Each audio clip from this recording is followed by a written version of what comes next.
fouille bien, pégé, mamé. Mon ami, et me fouille bien, pégé, mamé.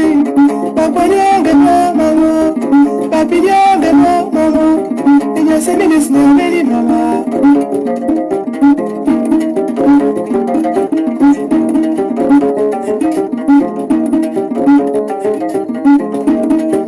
Mon ami, il me fouille bien, pégé, mamé.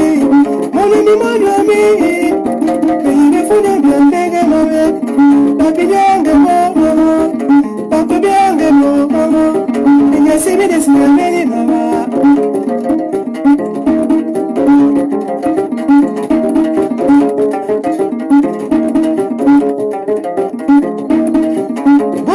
Mon bélo, ça va bien payé, mamé. Et vous ça mon bélo, ça va bien payé, mamé. Y'a sali, y'a mari, mamé. Y'a sali, y'a mangi, mamé. Et y'a bagé, mon jolie, maman.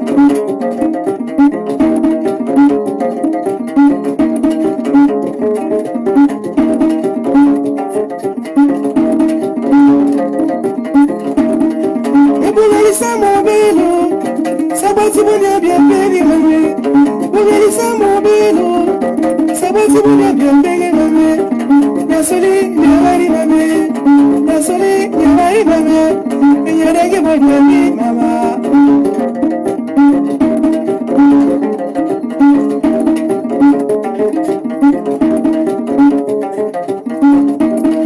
Et vous voyez bien payé. La belle l'amour de ma voici. Et vous voyez bien payé. La belle l'amour de ma voici. Y'a des guimons, maman. Et y'a un démon, maman. Et y'a ces bien, maman.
Bonsoir à tous, merci de me recevoir chez vous.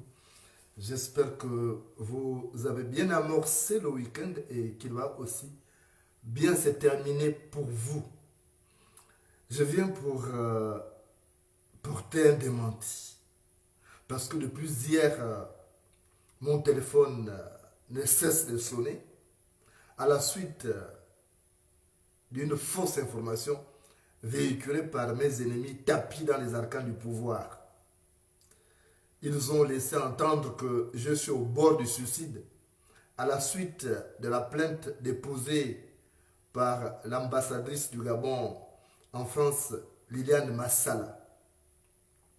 Je veux que vous sachiez que c'est une fausse information. Rien ne peut me pousser au suicide. Jamais. J'ai un moral d'acier. Aucune épreuve ne peut encore m'ébranler au stade où je suis arrivé. C'est un fantasme des pédégistes. Ils aimeraient me voir mourir pour qu'ils soient libres de faire ce qu'ils veulent du Gabon. Mais il n'en sera jamais ainsi. Je ne pourrai jamais me suicider. Ce sont des plaisantins. Je rigole même. Ils ne pensent pas un seul instant qu'ils sont en train de m'ajouter des années supplémentaires. Ils souhaitent ma mort. Je sais que c'est ça fait partie d'un plan. Après avoir tué Fabien Méré, ils aimeraient aussi me tuer. Donc ils commencent à vous préparer psychologiquement en disant que non, Moulenda va se suicider. Comme ça, comme ils ont tous les moyens de localiser chez moi, ils vont envoyer des escadrons de la mort pour m'étouffer et dire après qu'il s'est suicidé. On connaît leur méthode d'intervention. Mais ça n'arrivera jamais. Ils se trompent. En fait, ils ne me connaissent même pas. Ils ne savent pas que j'étais préparé pour affronter les épreuves de la vie. Rien, je dis absolument rien ne peut me pousser au suicide. C'est des blagueurs. Qu'est-ce que je n'ai pas entendu sur moi? Même s'il arrivait qu'on présente ma nullité un jour sur la toile, ce n'est pas ce qui me fera fuir de la toile. Ce n'est pas ce qui me poussera au suicide. Jamais. Au contraire, s'ils le font, ils vont m'attirer encore beaucoup de succès féminins. Parce que c'était le plan de... Il s'appelle comment? Le Shebab. Le Shebab qui est maintenant aujourd'hui au Rwanda. Liban Suleiman. Il avait mis 500 millions en jeu pour qu'une fille me filme nue pour exhiber ça sur la toile. Mais au contraire, il aurait amené beaucoup de filles à venir vers moi. Parce que les filles allaient savoir que vraiment il y a le bouti là-bas. Même sa propre go aurait pu venir sur moi. Donc s'il pense que c'est cela qui va m'amener à me suicider là, c'est zéro. La plainte de Massala ne me fait pas peur. C'est un pétard mouillé. Je répète, je pèse mes mots. La plainte de Massala ne me fait pas peur, c'est un pétard mouillé. Au contraire, c'est une bonne chose. C'est une bonne chose dans ce sens que la diaspora va profiter de cette tribune pour exposer à la face du monde ce qui se passe au Gabon. C'est une très bonne chose. J'en discutais même ce matin avec des résistants. C'est une très bonne chose que de porter plainte.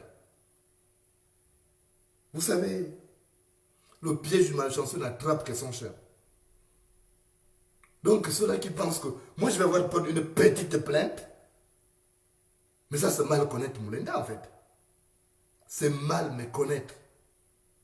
J'ai vu que ces plaisantins ont écrit que non, Jean-Pierre Lembumba le Pandou, qui aurait des liens avec des gens qui sont au pouvoir, est en train de mener une médiation pour calmer l'affaire. N'importe quoi. Au contraire, on souhaite vivement que leur procédure aille jusqu'au bout parce qu'on va profiter de cette occasion pour exposer à la face du monde ce qui se passe au Gabon.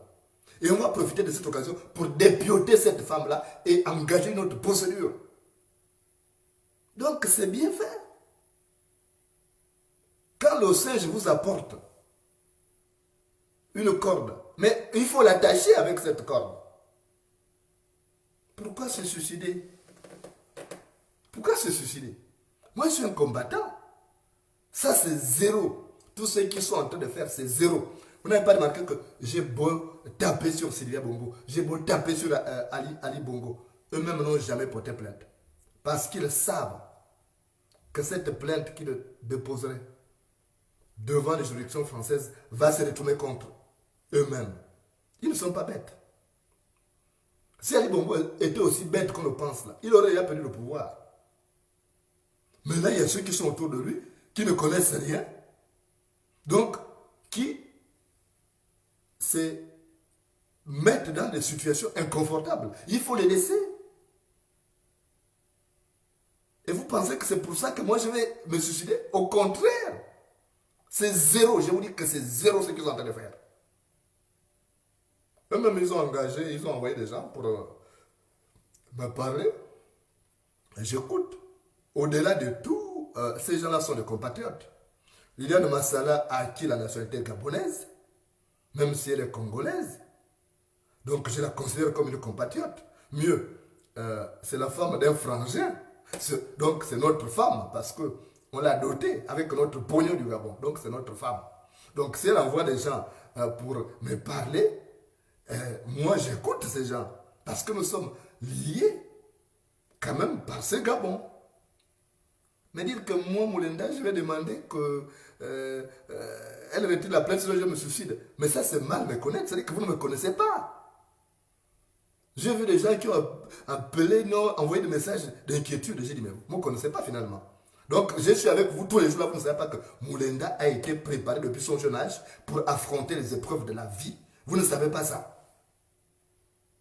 Ce n'est même pas une information. Quand vous ne devez même plus vous poser une question comme ça. Dites-vous que vous avez un combattant qui va jusqu'au bout et que rien ne peut. J'ai tout connu dans ma vie. Mon père a été assassiné, ma fille a été assassinée, j'ai été contraint en exil. Quelle est l'épreuve? J'ai perdu même une personne qui partageait ma vie. Quelle est l'épreuve qui va encore me dépasser? J'ai tout connu dans ma vie. J'ai connu la trahison. J'ai connu les empoisonnements. J'ai tout connu. Du haut de mes 42 saisons sèches, j'ai tout connu. Qu'est-ce qui va encore me pousser à la... Si jamais, je dis bien, si jamais un jour, je touche du bois, si jamais un jour, on me retrouve mort chez moi, tout de suite, sachez que c'est le pouvoir qui aura envoyé des escadrons de la mort. Parce que c'est comme ça qu'ils font. Vous voyez tout ce qui est en train de se passer là. C'est ce qu'ils ont fait avec Fabien Méré. Ils ont commencé par déposer des plaintes en instrumentalisant certaines personnes. Et après, ils ont fini par le tuer. Donc, c'est ce qu'ils essaient de faire. Sauf qu'avec moi, ça ne marchera jamais. Ça ne marchera jamais. Parce que j'ai obturé tous les canaux qui pouvaient leur permettre d'arriver chez moi. Les filles faciles là, qu'on pouvait corrompre avec de l'argent là, pour me mettre du poison dans la nourriture. J'ai dégagé ça. J'ai dégagé ça. Donc là, maintenant, le carré qui est formé là, c'est le carré des personnes qui sont incorruptibles. Des personnes qui n'ont pas comme seule valeur l'argent. L'argent n'est pas leur valeur monétaire. Donc les gens qui aujourd'hui me fréquentent, ce sont des gens qui ont des mêmes valeurs que moi. Donc les moins chers là, c'est passé. Les moins chers que vous connaissez là, qui s'agitent toujours là, c'est fini. Ce sont les incidents de parcours que j'ai rencontrés sur mon chemin. Vous savez, l'exil a cette particularité de vous faire côtoyer des personnes qui, à temps normal, ne vous auraient pas côtoyé. Donc, c'est ce que j'ai subi aujourd'hui.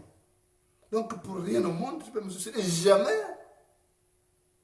quelle que soit la difficulté, moi, je suis un homme, j'ai été préparé à affronter les épreuves de la vie. Donc, quel que soit le problème que je peux avoir là, je ne peux jamais nourrir des idées suicidaires. Ça va commencer comment? Mais j'ai un pays à délivrer avec vous. Je ne peux pas laisser le Gabon dans cet état. Ce serait une non-assistance à pays en danger.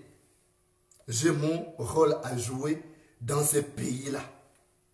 Avec vous. On doit libérer le Gabon. Qu'ils fassent tout ce qu'ils veulent. Qu'ils allument les entourloupettes comme ils veulent. Mais nous allons libérer ces pays. Et ils le savent. Ils ont peur. Ils commencent à paniquer parce que j'ai pris la défense du petit Omar Denis. Ils se disent que Allah Moulenda a des portes à Brazzaville. Je connais des gens à Brazzaville. Je connais des gens autour de Sassou Nguesso. Ne vous en faites pas. Quand je voudrais aller à Brazzaville, j'irai à Brazzaville et je ne veux pas m'en cacher. Vous allez bien trembler. Vous les pédégistes là, vous allez bien trembler.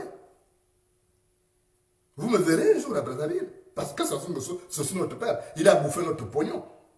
Sassou Nguesso a bouffé notre pognon. Donc, si on a besoin du pognon pour libérer le Gabon, moi je peux dire Sassou Nguesso, toi tu es notre beau-père, même si ta fille est partie, mais tu es notre beau-père, tu as nos enfants, nous on veut libérer le Gabon. Donc, si c'est ça là qui fait peur là, vous me verrez à Brazzaville, pion. Vous me verrez là-bas, pion, pour dire qu'à Sassou Nguesso, que vieux père, on veut libérer le pays. Donc, si c'est ça là qui fait peur déjà là, mais ils vont bien se suicider parce que vous me verrez bien à Brazzaville. Voilà. Donc, c'est la bonne nouvelle que je suis vous lancer. Ne vous en faites pas. Tout ce qu'on dit là, c'est zéro. Ils ont peur.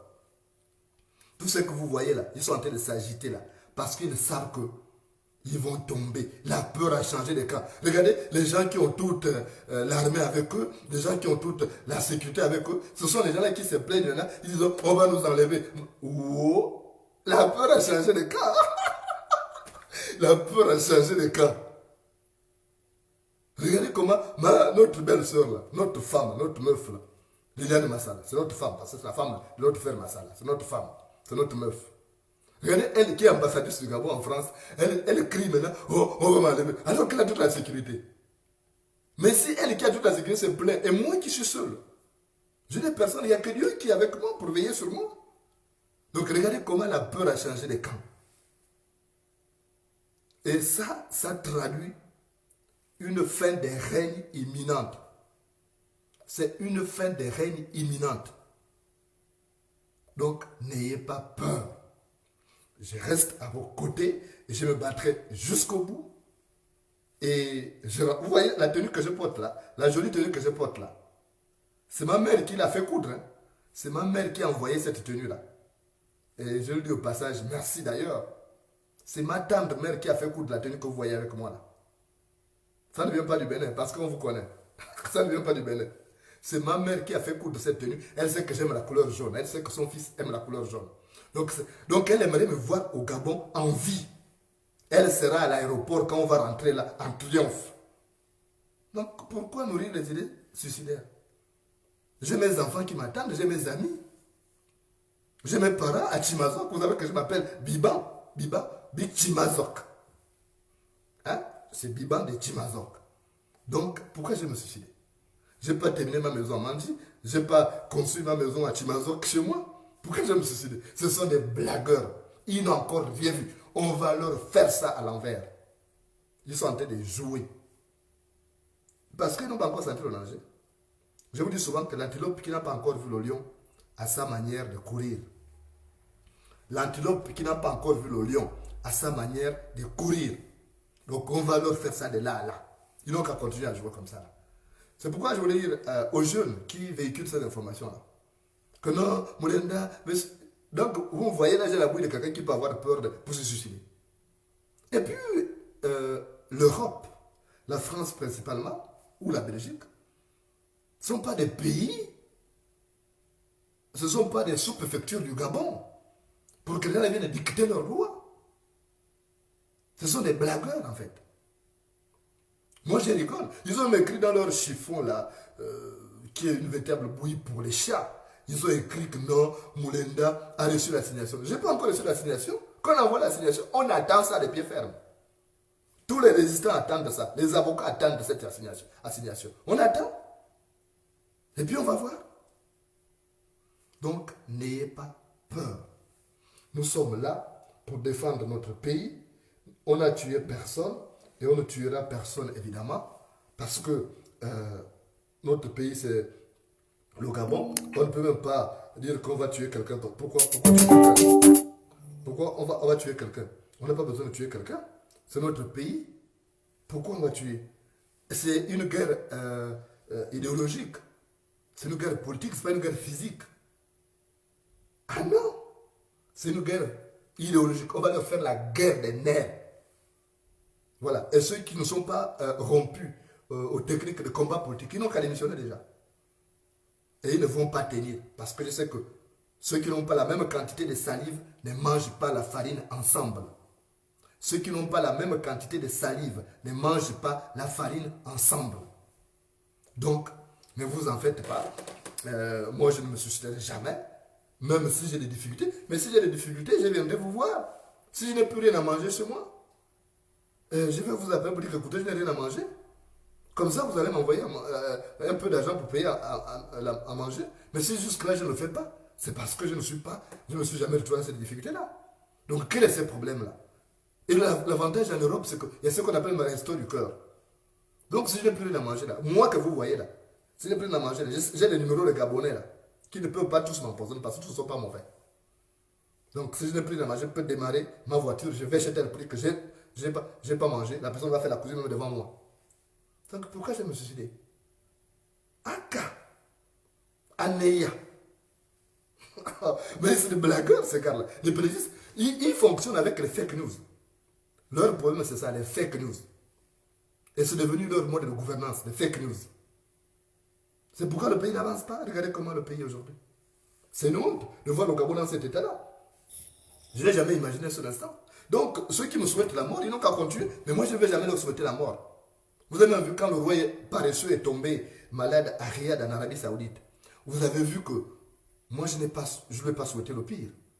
Parce que j'ai un cœur. Parce que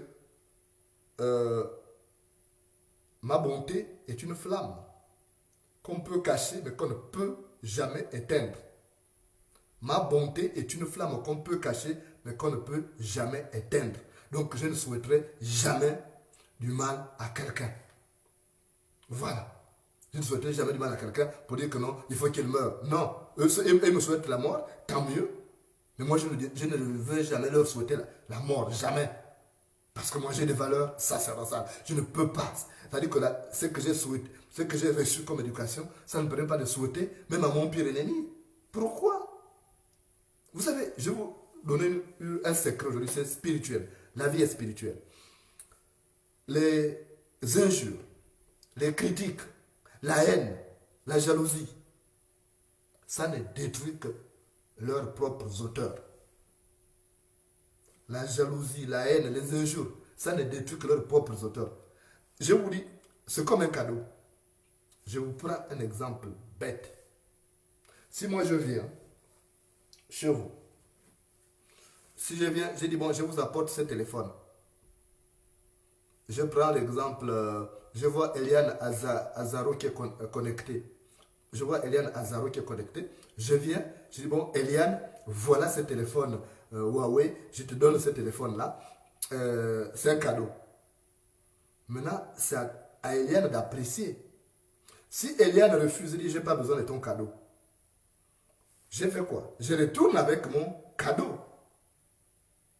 Donc, ça m'appartient parce que ça reste avec moi. Si Eliane dit qu'elle ne prend pas le téléphone parce qu'elle n'est pas intéressée ou parce qu'elle a un autre téléphone déjà ou parce qu'elle a peur, par exemple, que son mari pense que c'est une déclaration d'amour, donc le cadeau reste entre mes mains parce qu'elle n'a pas pris ça. Elle n'a pas accepté le cadeau. Donc, c'est comme les injures, c'est comme les souhaits des malédictions, comme les souhaits des malchances, les souhaits des malheurs qu'on me souhaite. Puisque je n'ai pas accepté ça. Donc c'est resté entre eux-mêmes. Ça reste leur propriété. Ça reste leur propriété. Et eux-mêmes, ils croient en tirer de la jouissance en me souhaitant la mort. Ils croient en tirer de la jouissance en me souhaitant la mort. Mais puisque moi je ne leur rends pas ça, donc ça reste entre leurs souhaits là, reste entre eux-mêmes et ça les détruit eux-mêmes. La vie est très spirituelle. C'est comme vous qui êtes en Europe, vous savez la logique des lettres recommandées. Si vous m'envoyez une lettre recommandée, si je refuse de la prendre, qu'est-ce que la poste fait? La poste la renvoie chez l'envoyeur. La poste renvoie cette lettre-là chez l'envoyeur. C'est pourquoi quand vous faites une lettre recommandée, il y a votre adresse, vous l'expéditeur. Vous mettez l'adresse. Comme ça, si la personne ne réceptionne pas ça, ça retourne à l'envoyeur. La poste renvoie ça à l'envoyeur pour dire que la personne soit n'est pas connue à l'adresse indiquée ou alors la personne a refusé de prendre. Parce que c'est votre droit aussi de refuser de prendre du courrier. Donc c'est comme les souhaits de malédiction que vous proférez à l'encontre d'une personne. Puisque la personne n'a pas pris ça. La personne n'en a même pas fait cas. Donc ça, c'est renvoyé à l'expéditeur. Donc les souhaits de ces gens-là, de me voir mourir, puisque moi je n'ai pas rendu le même souhait, ça retourne vers eux-mêmes. Je suis là pliant, je suis là mbembe jusqu'à la fin de ce combat. Et je serai avec vous pour construire un Gabon nouveau. Hors de question de suicide. Je vous dis, si jamais, vraiment un jour, vous me retrouvez mort, c'est que ce sont eux. Ne cherchez pas loin. Ne cherchez pas loin. Je ne pourrai jamais me suicider. Sinon, je l'aurais fait depuis parce que je connais des épreuves difficiles. Donc, laissez-les faire ce qu'ils veulent. Et moi, je suis là pour ce combat. Regardez ce soir, j'ai appris par exemple que Fidel Anjoua, le grand frère d'Omar Bongo, a fait une chute hier à la douche. Il a fait une chute hier pendant qu'il était sous la douche. Il est tombé par la nuque et il est dans un coma artificiel. Quand la personne m'a donné cette information, j'ai prié pour Fidel Anjoua. Pourtant, ce n'est pas quelqu'un qui joue un rôle important pour le Gabon. Au moment où je vous parle, il est dans un coma artificiel dans une unité sanitaire de Libreville, vous pouvez vérifier. Et pourtant, il soutient Ali Bongo. Mais je ne peux pas prier Dieu pour dire que oui, il faut qu'il meure. Mais non! C'est prendre ses malchances, tout ce qu'il aura fait comme mal. Donc, ne souhaitez jamais le pire. Nous avons des objectifs importants aujourd'hui, c'est libérer notre pays. On reste concentré, ne laissez pas la distraction. Tout ce qui est en train de se faire en ce moment-là, c'est la peur, c'est la distraction, c'est la volonté. On est entré dans une logique, je vous parlais de la nuit de long couteau, c'est celle-là qui continue. La nuit de long couteau se poursuit. Ce qu'ils font là, ils veulent éliminer tous ceux qui sont gênants, tous ceux qui sont présidentiables, tous les empêcheurs de tourner en rond. Ils veulent les éliminer parce que 2023 approche à vitesse de météore. 2023 approche à la vitesse d'un météore. Donc ils veulent éliminer tous ceux qui sont des empêcheurs de tourner en rond, tous ceux qui sont présidentiables. Mais ils oublient qu'ils ne peuvent pas tuer tout le monde. Parce que même si on empoisonne l'eau de la rivière, on trouvera toujours des petits poissons vivants. Même si on empoisonne l'eau de la rivière, on trouvera toujours des petits poissons vivants. Donc c'est zéro ce qu'ils sont en train de faire là. C'est zéro. Donc, restez concentrés. Ne répondez pas à leurs invitations stupides là. Vous-même, vous savez que vous avez affaire à un régime tyrannique, un régime qui est prêt à tuer tout le monde, tous ceux qui gênent. Donc ne faites pas vous-même votre propre malheur en approchant ces gens-là. On dit chez nous au village que si tu sais qu'on cherche à te pousser, ne t'arrête pas devant un ravin. Si tu sais qu'on cherche à te pousser, ne t'arrête pas devant un ravin. Voilà, n'allez pas. Parce que ceux-là qui vont traverser là, jouer un jeu avec les gens du pouvoir, c'est ceux-là qui deviendront nos ennemis. Voilà, parce que faut éviter les palabres. Le pays est en mode tchikache. En ce moment-là, on ne sait pas de quel côté la pirogue va se renverser. Donc il faut éviter d'accepter même leur histoire de dialogue, ou paix des braves, je ne sais pas, ou paix des braves, ou paix des larves, je ne sais pas. Mais c'est zéro tout ça.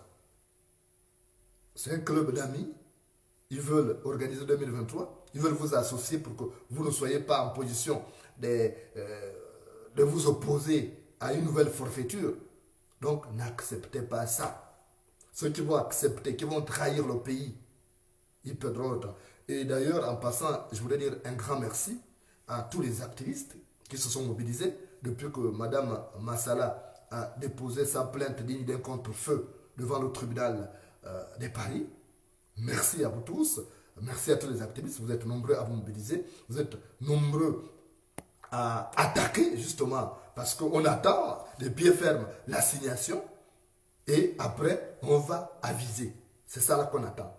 Donc, restez sur cette position de libérer le pays. Chaque Gabonais, tous les Gabonais doivent devenir des résistants. Pas des opposants forcément, mais chaque Gabonais doit devenir résistant. Parce que la situation du Gabon actuellement ne nous laisse pas d'autre choix.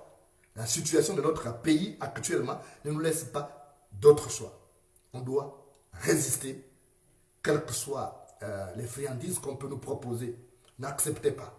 Si vous ralliez le camp de l'ennemi, c'est que quelque part, vous devenez l'ennemi public numéro 1 du peuple gabonais. Si vous acceptez les friandises qu'on vous propose, c'est que quelque part, vous aurez voulu les palabres. Voilà. Il ne faut pas chercher à dribbler le peuple. En ce moment-là, tous ceux qui cherchent à dribbler le peuple deviennent les ennemis du peuple. Vous-même, vous savez que si vous ne voulez pas que la mouche tsetse devienne votre ennemi, ne vous mettez pas au bord du marigot. Si vous ne voulez pas que la mouche tsetse devienne votre ennemi, ne vous mettez pas au bord du marigot. Donc, tenons bon. On va y arriver. Quelles que soient les difficultés qu'il y a, on y arrivera. Donc, n'ayez pas peur. Moi, je ne panique pas. Ce sont eux qui paniquent. Regardez eux qui ont la sécurité, commencent à crier. Ils commencent à crier, oh, venez, on va nous enlever, on va m'enlever. Mais vous avez entendu quoi? Vous avez entendu quoi? Donc ils sont comme ça. Hein? Ils ont peur. Ils savent que la peur a changé des camps. Et quand la peur change de camp, les gens doivent foutre le camp. Quand la peur change de camp, les gens doivent foutre le camp. Voilà, c'est comme ça. Donc ne changez pas de camp, vous. Laissez la peur changer de camp, mais ne changez pas de camp. Parce que celui qui se met en face, il deviendra l'ennemi public numéro 1 du peuple gabonais qui aspire à la libération, qui aspire à un avenir radieux comme tout le monde. Parce que le poil blanc convient au mouton et à la chèvre. Le poil blanc convient au mouton et à la chèvre. Donc n'oubliez pas, restez ferme sur vos convictions. Et chaque Gabonais doit devenir aujourd'hui résistant. Ce n'est pas une affaire des partis politiques. Le combat que nous menons aujourd'hui, ça dépasse le niveau des partis politiques. On n'a pas besoin d'être dans l'opposition pour mener la résistance à ce moment-là. Parce que c'est tous les Gabonais. Et la galère ne choisit pas des camps. Tout le monde galère aujourd'hui. Donc tout le monde galère. Donc ne ralliez pas le camp. Ceux qui vous appellent au dialogue, qu'on appelle ça la paix des larves là, n'allez pas. Ceux qui veulent se faire des larves là, tant pis pour eux. Ils vont se faire bouffer. Mais ça, c'est des têtards. C'est des futurs têtards parce que les têtards là commencent par être des larves avant d'être des têtards. Mais laissez-les. Ce sont les têtards de demain. Ils veulent aller là-bas. Laissez-les. Mais nous, on reste là. On ne trahit pas le peuple. On ne se suicide pas. Un suicide, c'est une fuite en avant. C'est une trahison quelque part. Donc, rien ne peut me pousser au suicide. Jamais. Je ne connais pas cette raison-là. Donc, moi, je reste à vos côtés. Vous aussi, restez aussi à mes côtés, aux côtés des autres résistants, pour continuer à entretenir la flamme de l'espoir. Ne laissez pas ces gens nous divertir. C'est fini là. Ne laissez pas les gens là nous divertir. Ne changez pas non plus de camp. Ne cherchez pas à dribbler. Restez vous-même ferme dans les convictions. Parce que quand vous changez, ce n'est pas bien. Quand vous changez, vous avez la malchance. Je vais d'ailleurs vous raconter une petite histoire que m'avait raconté mon grand-père sous le clair de lune.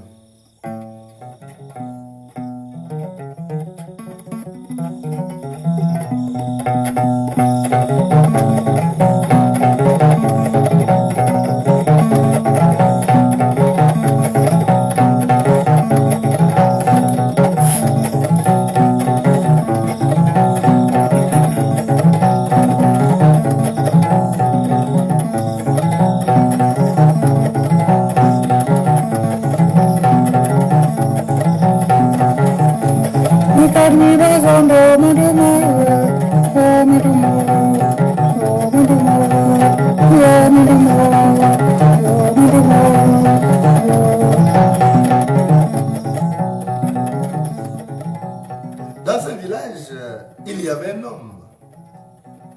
Cet homme-là s'appelait Mumbina. Dans sa maison, Mumbina avait, outre sa femme et ses enfants, il avait 2 animaux de compagnie. Il avait son chien, qu'il avait surnommé Fait du bien, et son chat, qu'il appelait Mimi. Mais Mumbina était dans la galère maximale. Parce que le pouvoir d'achat avait considérablement baissé dans sa région. Et il avait donc connu des moments difficiles.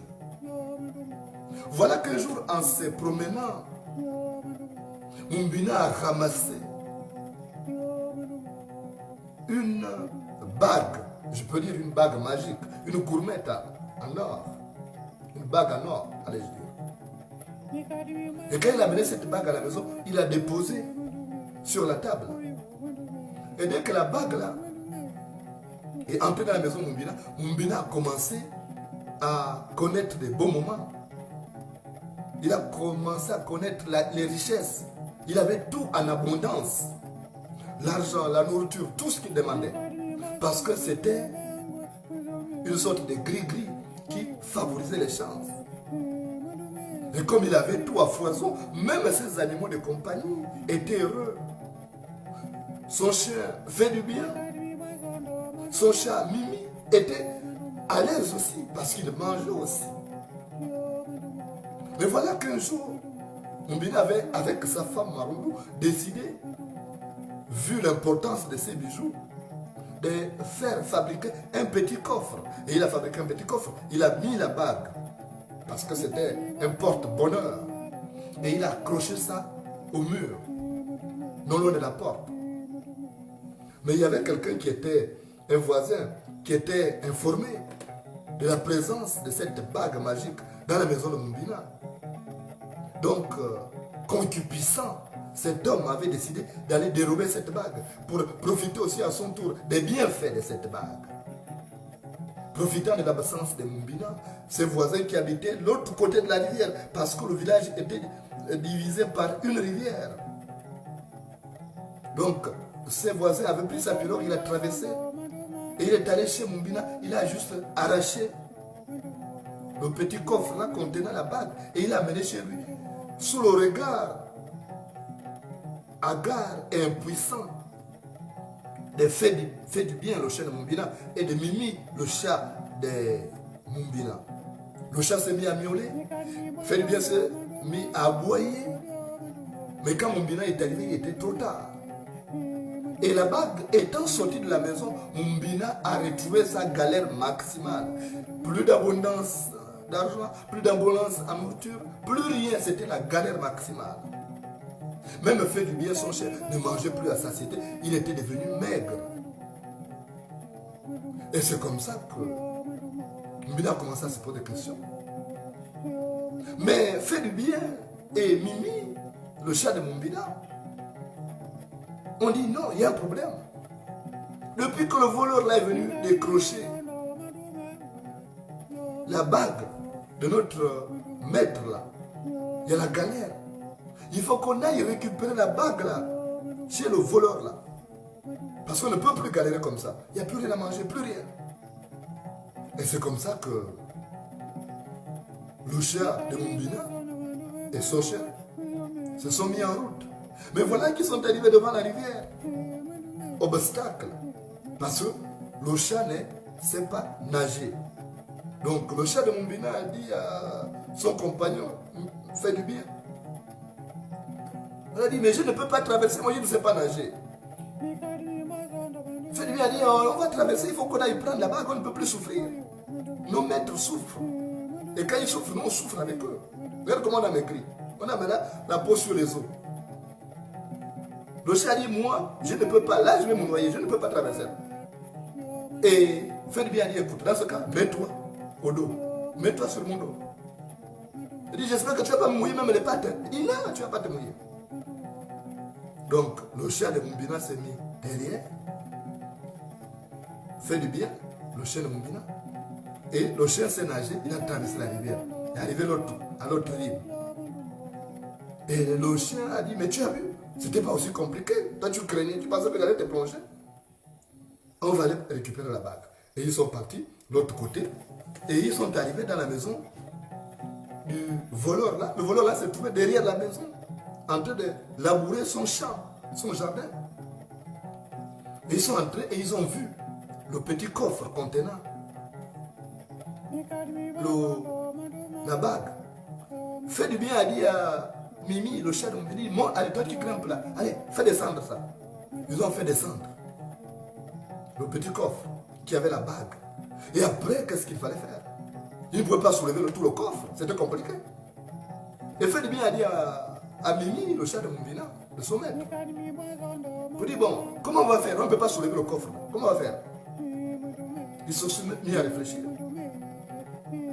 Et c'est comme ça que Ferbi a proposé, il a dit, bon, on va trouver une souris. Toi qui connais, on va trouver une souris. Comme ça, on va faire venir la souris. Et la souris va percer ces coffres-là pour nous sortir la bague. Et c'est comme ça que le chien a dit, ah oui, Mimi a dit, c'est oui, c'est vrai, c'est exact.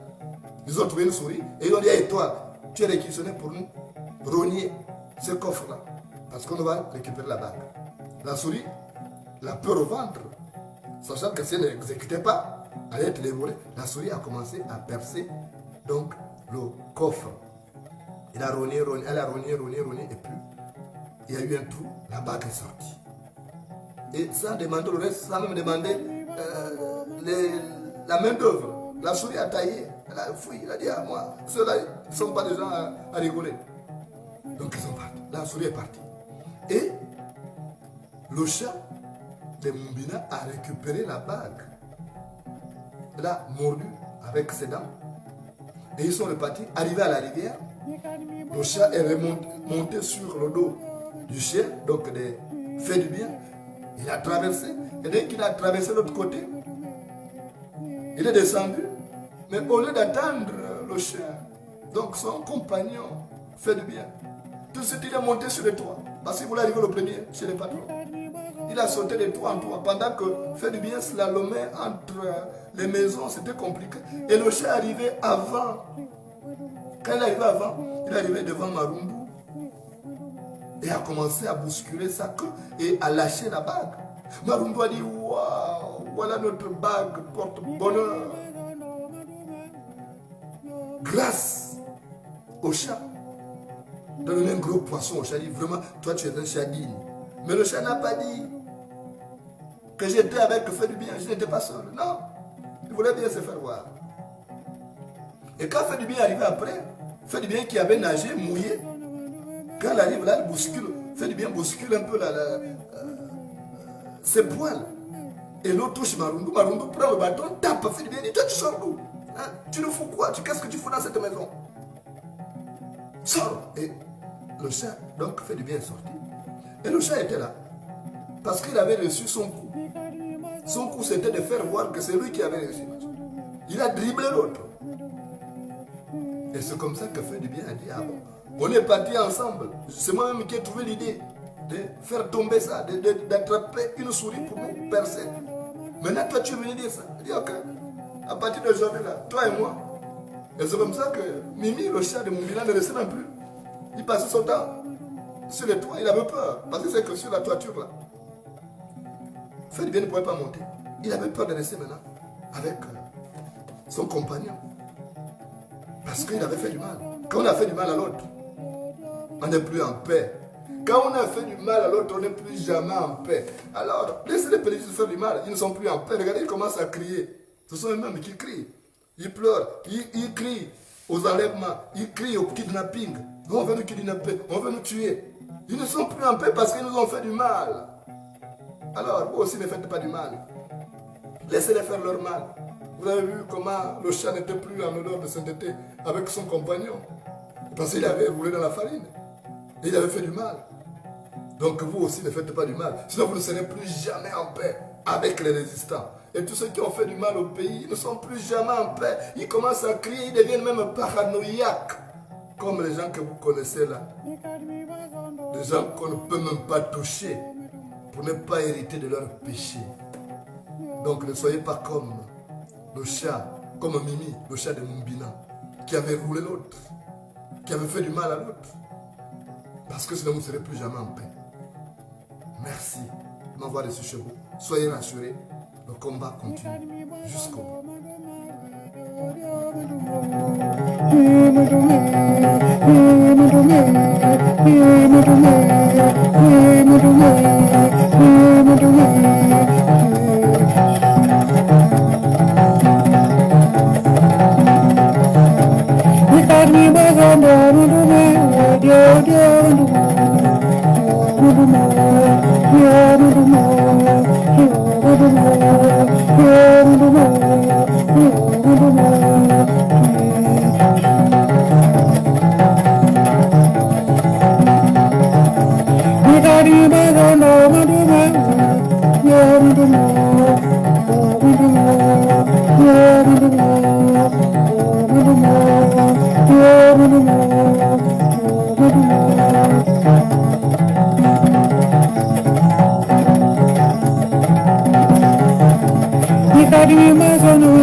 Maganda,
Everybody,